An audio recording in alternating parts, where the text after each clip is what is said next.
Hey guys, tonight we begin with something a little quieter, a little dustier, and honestly, a little sillier than you might expect.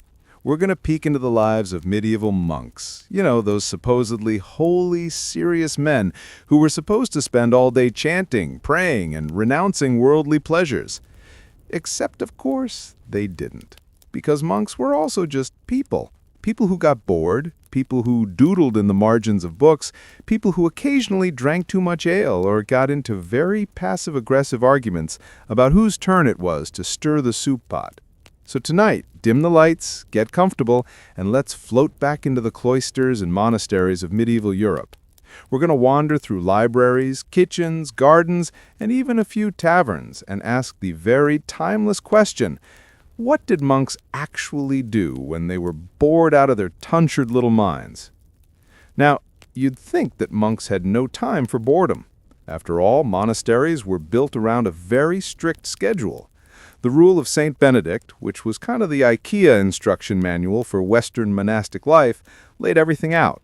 Wake up in the middle of the night, pray, read scripture. Work in the garden, pray some more, copy a manuscript. Eat something bland and sad, probably involving lentils. Pray again, go to bed early. Repeat. It was supposed to be a life of discipline. No distractions, no pleasures, no wasting time.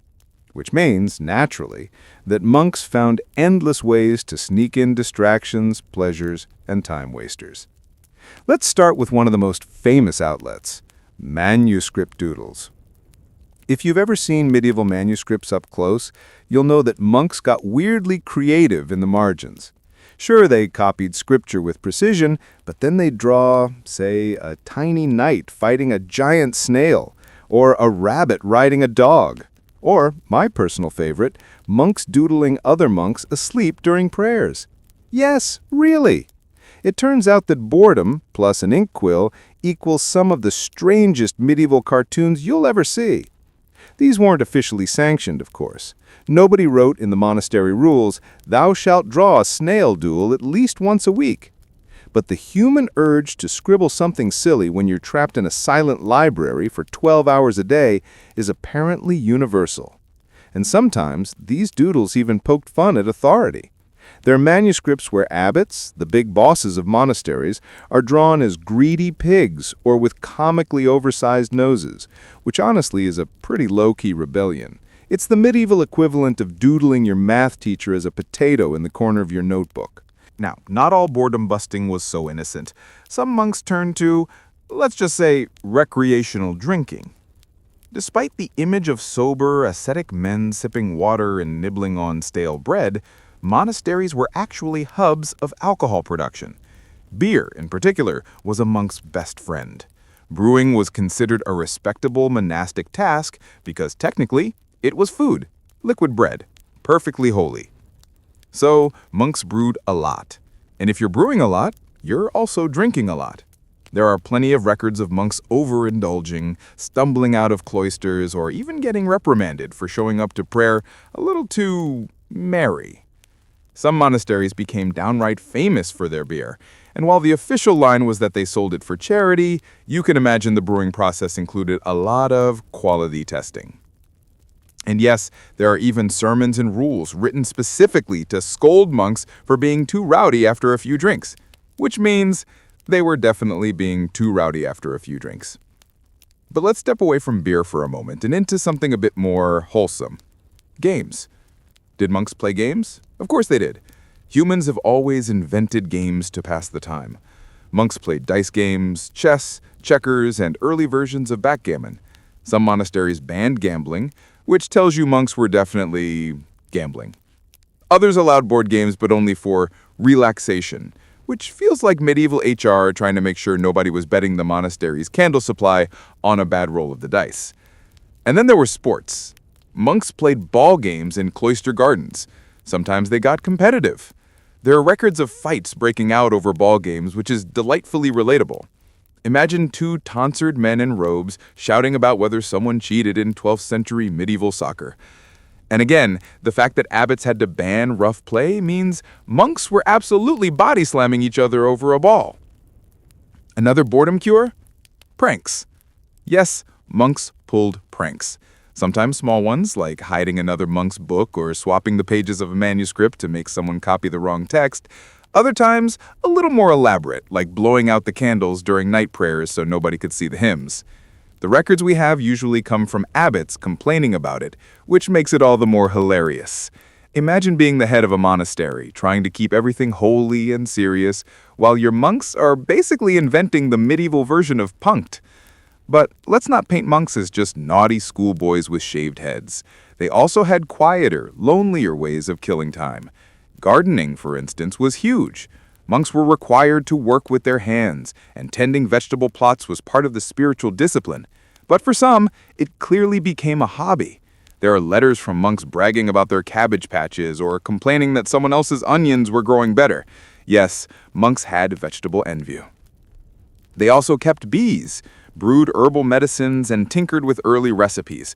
Which means, in between long hours of chanting psalms, some monks were essentially amateur scientists, botanists, and beekeepers. Not the worst way to pass an otherwise monotonous life. Of course, not all boredom outlets were innocent, or even tolerated. Some monks, frankly, got into trouble. There are chronicles describing monks sneaking out of monasteries to visit taverns, brothels, or fairs. One abbot wrote bitterly about monks who spent more time flirting with local women than praying. Another account tells of monks smuggling dice into the dormitory and playing under their blankets at night. And then there's the dramatic stuff. Monks occasionally rioted. Yes, full-on riots. When abbots pushed them too hard, or food was bad, or rules got stricter, some monks threw off the quiet life and staged little rebellions. A far cry from the peaceful, pious image we imagine. But before we get too deep into scandals, let's drift back to something softer: monkly art. When they weren't doodling rabbits jousting snails, monks illuminated manuscripts with gorgeous colors and gold leaf. For some, this was clearly more passion than obligation. Margins explode with creativity: strange creatures, musical notes, even jokes hidden in the calligraphy. And music itself was a pastime. Chanting wasn't just prayer, it was also entertainment. Monks composed new hymns, experimented with harmonies, and even invented quirky instruments. Some monasteries became known for their musical innovations, and when you're living in near silence most of the time, any new melody was probably the highlight of the week. Let's begin with one of the more surprising monkly passions: animals. Now, you'd think monks weren't supposed to have pets. The official line was "no unnecessary attachments," because, you're supposed to dedicate your heart to God, not to a scruffy little cat. But clearly nobody explained this to the monks themselves, because monasteries were crawling with pets. Cats were common, partly because they helped keep down the mice in libraries. There are manuscript notes where monks literally wrote, mid-sentence, "My cat has just walked across this page," which is somehow the most relatable medieval moment possible. Imagine a robed monk sighing as his inky paw-printed parchment is ruined. Dogs were around too, especially hunting dogs, which monks weren't technically supposed to keep, but, rules were made to be bent. Some monks also raised birds, particularly songbirds. And in Ireland, one monk wrote a whole poem about his pet cat, Pangur Ban, praising the cat's hunting as a metaphor for his own work of hunting knowledge in books, which is basically medieval me and my cat against the world content. So yes, monks got bored and became the original animal bloggers centuries before Tumblr. Next up, music. Chanting was required, Gregorian chant, psalms, the whole deal. But monks went far beyond what was required. Music became a kind of outlet. Some monasteries experimented with harmony, which was considered very edgy at the time. Others created little instruments, not grand orchestras, but small flutes, fiddles, and early versions of the hurdy-gurdy. There's even evidence that monks invented goofy songs with nonsense lyrics purely for fun. Of course, abbots weren't always thrilled about this. There are plenty of complaints about monks singing frivolous songs in the cloister, which, honestly, makes me want to know what these frivolous songs actually sounded like. Probably something like, "We've been chanting the same psalm for 6 hours. Let's make up a tune about cheese." And yes, medieval students and monks sometimes parodied church music by swapping in ridiculous words. Imagine solemn Gregorian chant, but the lyrics are just about how bad the cabbage soup is tonight. Speaking of words, monks were also obsessive writers, but not always about scripture. When you're bored, you gossip, and monks were no exception. Some wrote whole chronicles that are basically medieval tabloids. You'll find entries like, "Brother John ate too much and vomited in choir," or "Our abbot is greedy and fat," or my personal favorite, "The bishop came to visit and fell asleep during Mass." These weren't official church histories, they were side notes. And they're wonderful because they prove monks weren't always solemn saints. They were petty, sarcastic humans, immortalizing each other's bad days in ink. And then there were monks who wrote poetry. Some wrote beautiful hymns, sure. Others wrote awkward love poems. A few monks even wrote surprisingly spicy poetry, which was absolutely not part of the rule of Saint Benedict. Imagine being stuck in a cold stone monastery and deciding to pass the time by writing saucy rhymes about ladies you've definitely never met. But maybe the strangest monkly hobby? Astrology. Now, technically, the church frowned on it. The idea that stars and planets controlled human life didn't exactly line up with theology, but monks couldn't resist. They copied astrological texts, drew zodiac charts, and sometimes mixed astrology with medicine. Because what's more fun than blaming your headache on Saturn being in the wrong house? In fact, some monasteries were basically secret astrology clubs. You'd copy a psalm by day, then sneak into the library at night to chart the heavens. Some monks were caught and reprimanded for it, but others became respected scholars. Which is a nice reminder that even in a supposedly holy, rule-bound world, curiosity and boredom kept pushing people into the stars. Now, while some monks were stargazing, others were turning to more earthly hobbies. Food. Yes, monks were famously restricted in their diets. Fasting was common. Meat was limited. Meals were supposed to be simple and humble. But boredom makes people creative, and monks became surprisingly inventive cooks. There are monastic cookbooks full of sauces, spiced fish dishes, and elaborate vegetable stews. They experimented with herbs and imported spices. They made cheese, lots of it. And in some monasteries, cheese became an art form. And don't even get me started on pastries. A monk with free time and access to honey was basically going to invent medieval dessert. Of course, abbots scolded monks for being too indulgent because gluttony was one of the deadly sins, but the fact that rules exist about not making food too fancy tells us monks were absolutely making food too fancy. Let's drift into another corner of monastic boredom. Collecting stuff. Monks loved to collect relics. Bones of saints, scraps of clothing, bits of wood that were supposedly from the true cross. But they also collected weirder things. Some monasteries hoarded exotic animals brought back by travelers. Others kept cabinets of curiosities, fossils, shells, carved stones. One monk even wrote about showing off a dragon's tooth. Spoiler, it was a fossilized mammoth tooth. But hey, when you're stuck in a monastery, a dragon tooth makes for great conversation.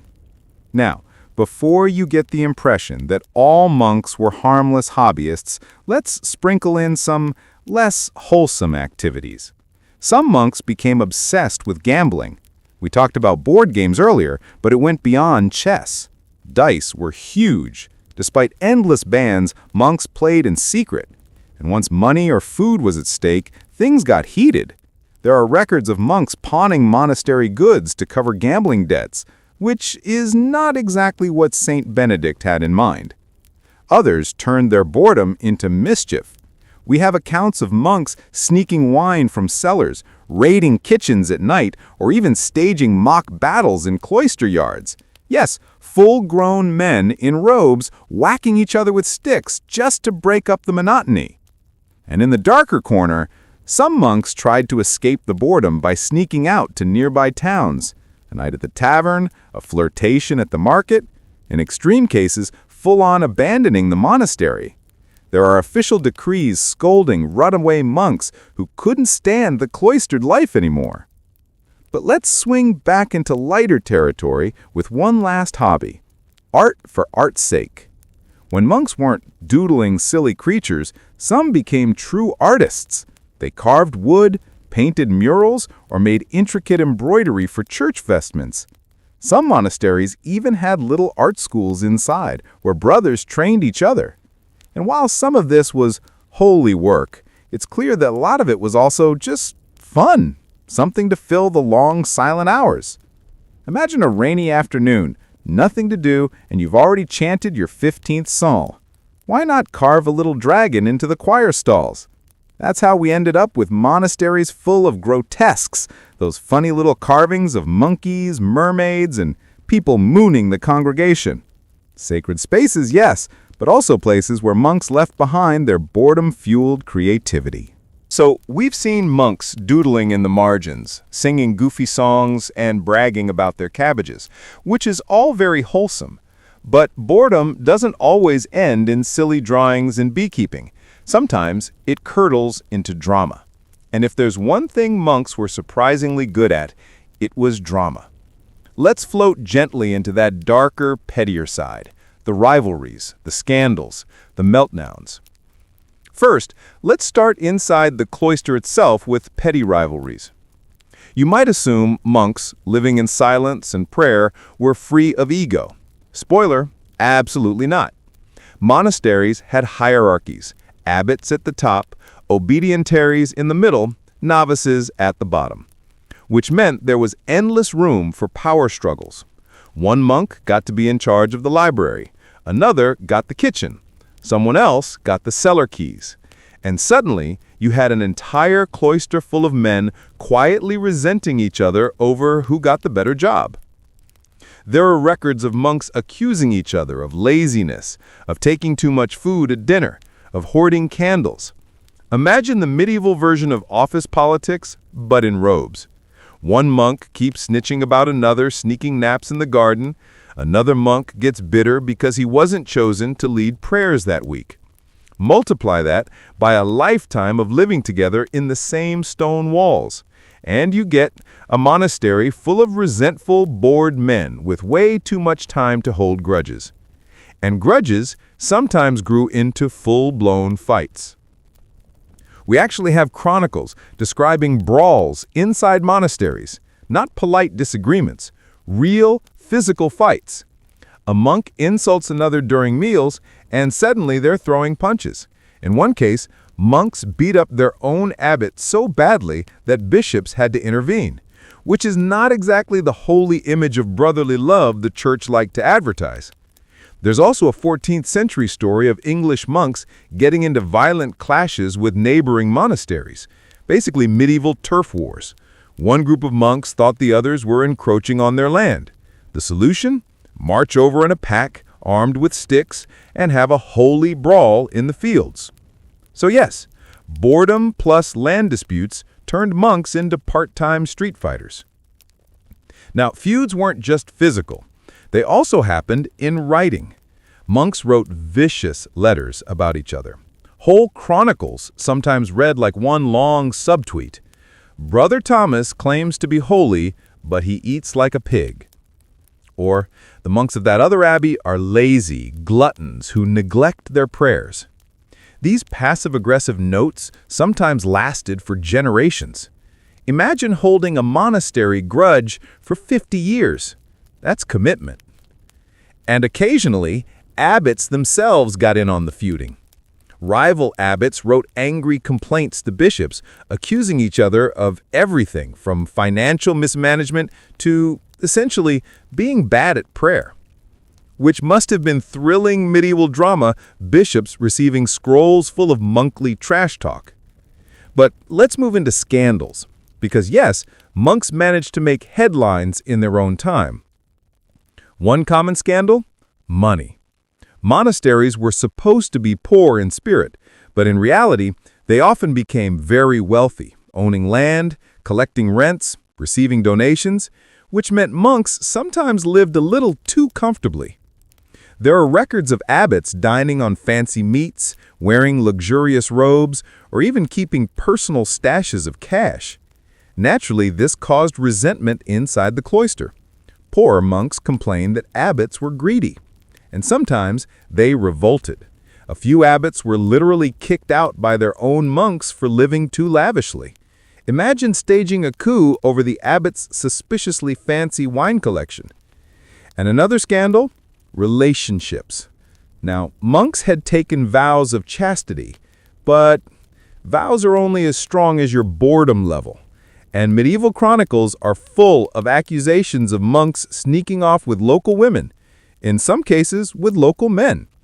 Even entire nuns' convents sometimes ended up entangled with nearby monasteries, the stuff of endless gossip.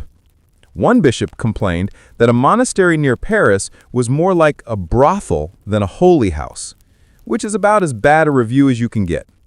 Other sources describe monks sneaking into villages at night, flirting in taverns, or even fathering children, which, you have to admit, is a little awkward when you're supposed to be chanting psalms at dawn. And then there's political scandal. Monks weren't supposed to meddle in worldly affairs, but they couldn't resist.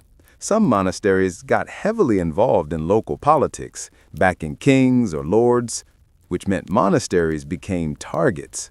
Rival lords raided them, kings tried to control them, and monks sometimes bribed officials to protect their lands. One abbot in England became so entangled in politics that he was accused of treason. Others ran monasteries like miniature kingdoms, making alliances and feuds that dragged monks into wider conflicts. So while monks were supposed to be above politics, boredom and opportunity kept pulling them in. Of course, scandals didn't stop at politics. There were also religious controversies. Bored monks sometimes drifted into heretical ideas, questioning doctrine, interpreting scripture in unusual ways, writing treatises that the church later condemned.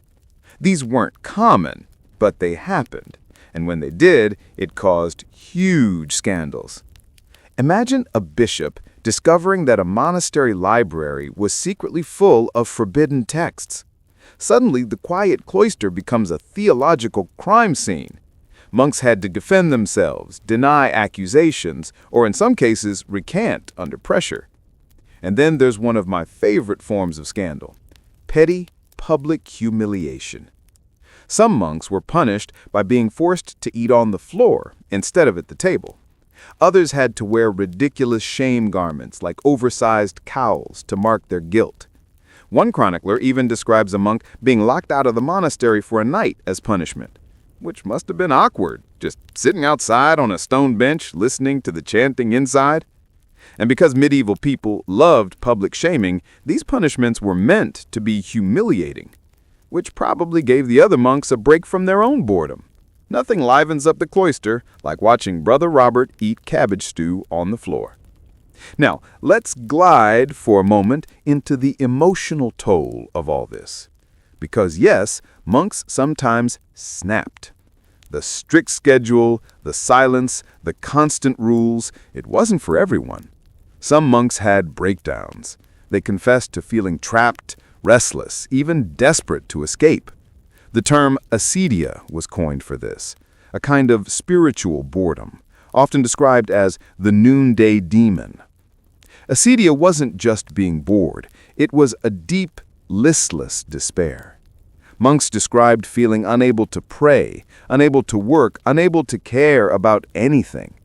Some historians call it an early form of depression, and it was common enough that countless sermons warned about it. So in some ways, boredom wasn't just funny or silly. It was a real spiritual struggle. Too much monotony, and monks found themselves sliding into despair, which makes all the doodles and pranks a little more poignant. They weren't just for fun, but sometimes survival. But of course, not everyone succumbed to despair. Some monks leaned into boredom, embracing it as part of their spirituality. Silence, monotony, repetition, these were supposed to strip away distractions and bring them closer to God. And for some, it worked. They became mystics, visionaries, even saints. Meanwhile, others just doodled another snail. Hey guys, tonight we begin with a story that's, well, not exactly cheerful, but don't worry. It's history. It's slow, and it's about children. Which means, as usual, medieval Europe found a way to make it tragic, weird, and uncomfortable. So, dim your lights, grab your tea, and get ready to drift off while we talk about one of the strangest footnotes in the whole Crusader era, the so-called Children's Crusade of 1212. Now, before we even start, let's make one thing clear. This wasn't really a crusade. At least, not in the way you're picturing armored knights marching off to the Holy Land with banners flying and priests chanting. This was smaller, messier, and a lot more depressing. Imagine thousands of young people, some barely out of toddlerhood, trudging along muddy medieval roads convinced they were about to peacefully convert Muslims with nothing but their innocence. Spoiler, it did not end well. But I'm getting ahead of myself. Let's settle in and float through how this whole bizarre event came about. The early 13th century was basically the Crusader equivalent of a hangover. The First Crusade, back in 1096, had been a shocking, messy, bloody success. Christian knights stormed Jerusalem, massacred the population, and then looked around like, wait, are we landlords now? Yes, they were. They carved out Crusader states, little Christian kingdoms dropped right in the middle of the Muslim world. The Second Crusade? A flop. The Third Crusade? Richard the Lionheart did his best celebrity knight impression, but Jerusalem stayed firmly in Muslim hands. By the time we hit the early 1200s, there had already been a Fourth Crusade. And instead of even going to the Holy Land, the Crusaders just sacked Constantinople, the biggest Christian city in the world, which is kind of like planning a trip to rescue your grandma and instead mugging your cousin on the way there.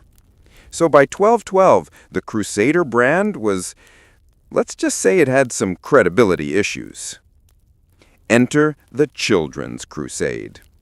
There were actually two separate movements that year, one in France and one in Germany. Both were led not by knights or popes, but by children. And if you're wondering how medieval adults heard a 12-year-old shout, "God wants us to march to Jerusalem," and thought, yes, that sounds like a plan. Well, this was the same society where people believed you could cure disease by wearing a saint's toenail. So the bar for logic was already set low. In France, our story starts with a boy named Stephen of Cloister. Stephen was about 12 years old, basically the age where most modern kids are just figuring out video games, and he claimed that Jesus had appeared to him disguised as a poor pilgrim. According to Stephen, Jesus handed him a letter. No one ever really saw this letter, but apparently it said the children of France should march to the Holy Land and peacefully convert Muslims with the sheer power of innocence. And of course, everyone believed him. Stephen began preaching in villages, and he was charismatic. Imagine a scrappy, barefoot kid standing on a barrel in the town square, shouting that God had chosen him. People ate it up. Soon he had thousands of followers, not just children, but also wandering poor adults, beggars, and women. But because Stephen himself was so young, the whole thing got branded as a children's crusade. Meanwhile, in Germany, another boy was having a similar idea. His name was Nicholas. He was from the Rhineland, and he also started claiming divine visions, urging kids to march south across the Alps into Italy and eventually, somehow, onto boats headed for Jerusalem. Now, let's pause here, because you're probably thinking, how did anyone imagine a pack of unarmed, starving kids was going to cross continents, hop on ships, and go peacefully convert hardened warriors in the Middle East? And the answer is, No one thought this through. Not the kids, not the parents, not the priests who nodded along. It was medieval groupthink at its finest. So Stephen in France and Nicholas in Germany were basically running parallel campaigns of child-led chaos. Both groups swelled to thousands. Some sources say 20, 30,000, and they started marching. This is where things turn grim. Let's float first with the French group. Stephen led his followers south toward Marseille, the big port city. The plan was to find a way to Jerusalem. Now, walking to the Mediterranean when you're 12 without food or money was already a disaster waiting to happen. And predictably, most of the kids didn't even make it.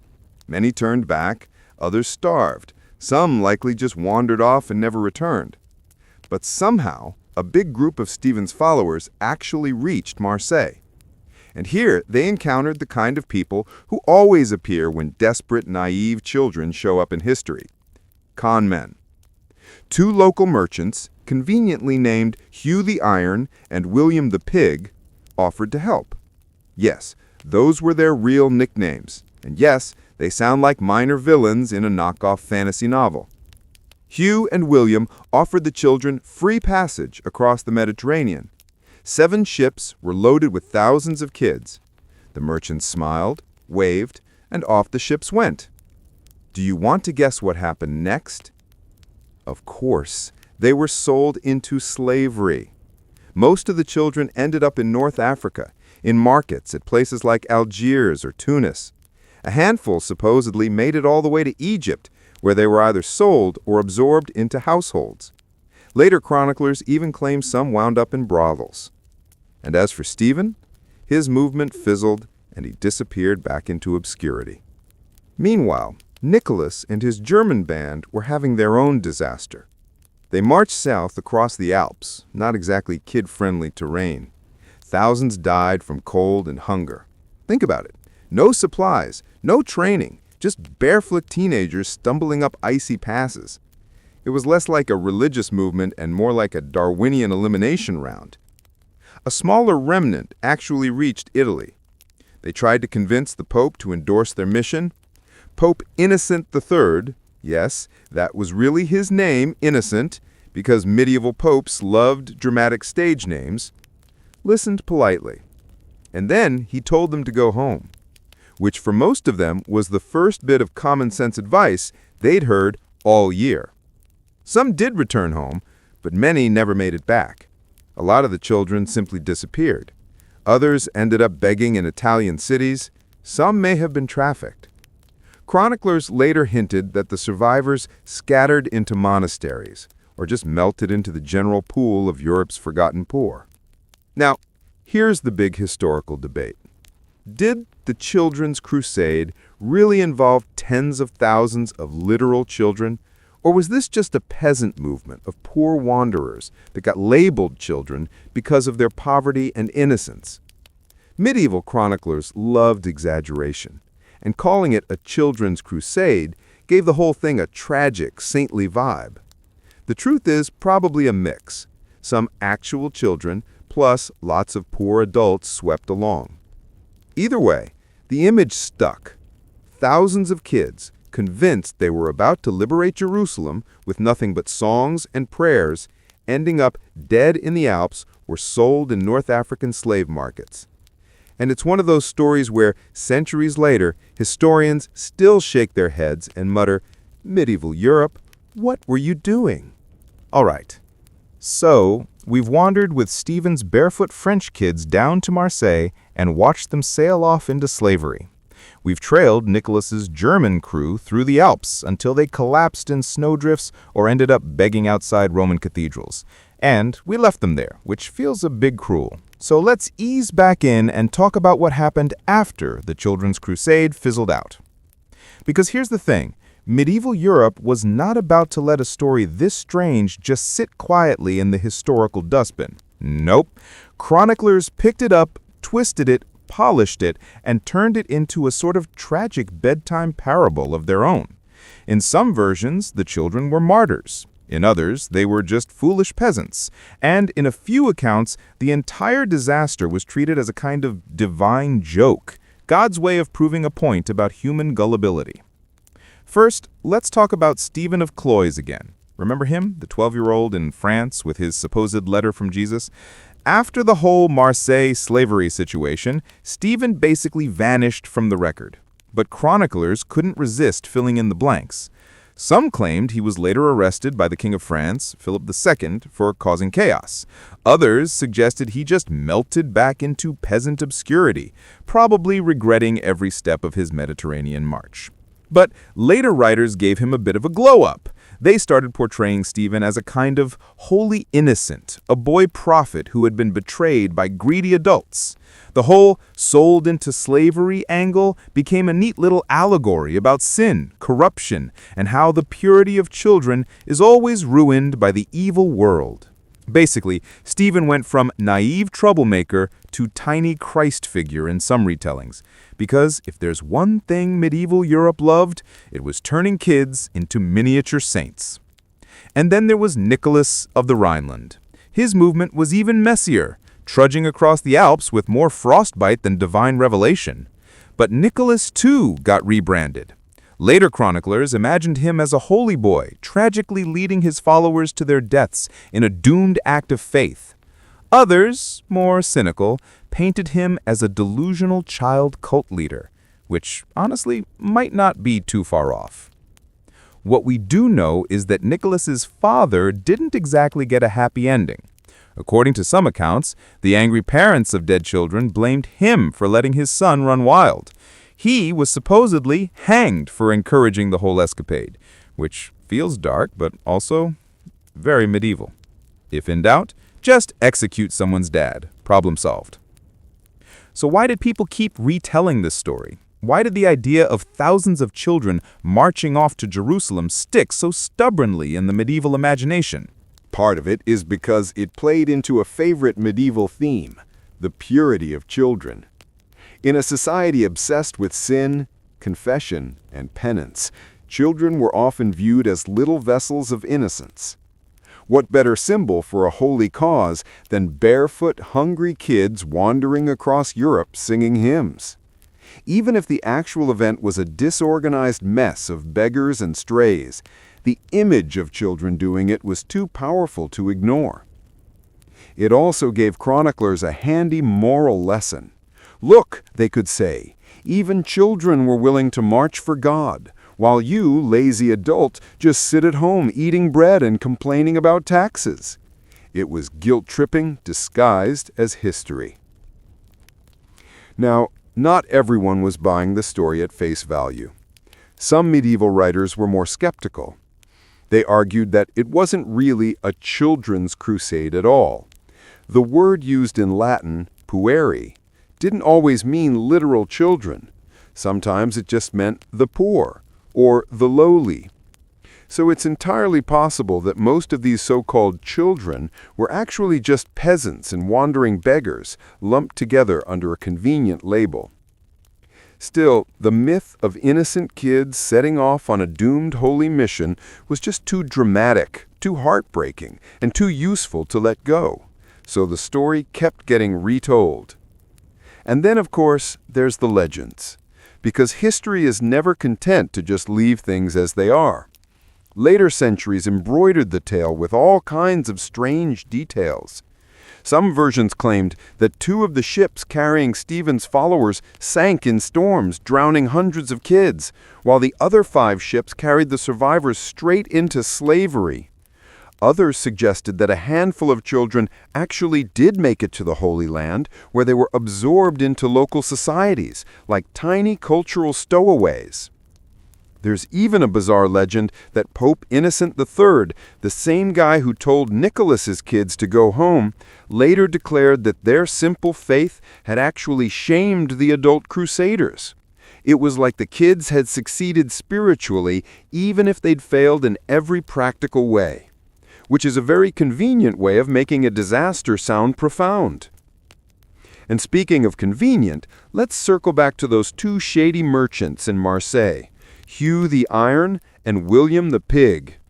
Honestly, you couldn't make those names up. According to some later accounts, they had promised to transport the children out of charity only to sell them into slavery in Tunis or Algiers. A few versions claim that years later, one of them repented, tried to free some of the kids, and ended up dying a holy death. Others simply leave them as villains, twirling their medieval mustaches. Were Hugh and William real? Possibly. Were they symbols of adult corruption grafted onto the story later? Also possible. But in any case, their names give the whole episode the flavor of a medieval morality play, where every character is a type, and the lesson is clear: don't trust merchants named after pigs. Over the centuries, the Children's Crusade slipped into the category of history where fact and fable blur. By the 14th century, chroniclers were already recycling it as a kind of cautionary tale, mixing in miracles, martyrdom, and divine punishment. Some even claimed that the children's bones ended up in holy shrines. Because why not double down and turn a mass child slavery operation into relic production? That's medieval branding at work. By the time Renaissance and Enlightenment historians looked back, the story had hardened into legend. It was no longer about messy socio-economic movements or desperate peasant kids. It was about the innocence of youth betrayed by the cruelty of adults. A neat moral tragedy. And like most neat moral tragedies, it probably bore only a passing resemblance to what actually happened. So, the Children's Crusade became less about actual kids trudging through mud and more about what medieval people wanted to believe about kids, that they were holy, pure, martyrs in waiting, even when their bones were quietly rotting in Algerian markets. And that's where the story lingers today, somewhere between fact and fable, innocence and exploitation, bedtime parables and historical footnote. So, here's the first thing you need to know. Medieval people didn't really think of childhood the way we do. Today, we imagine kids as these precious little bundles of innocence, playing with toys, learning the alphabet, maybe getting screen time limits.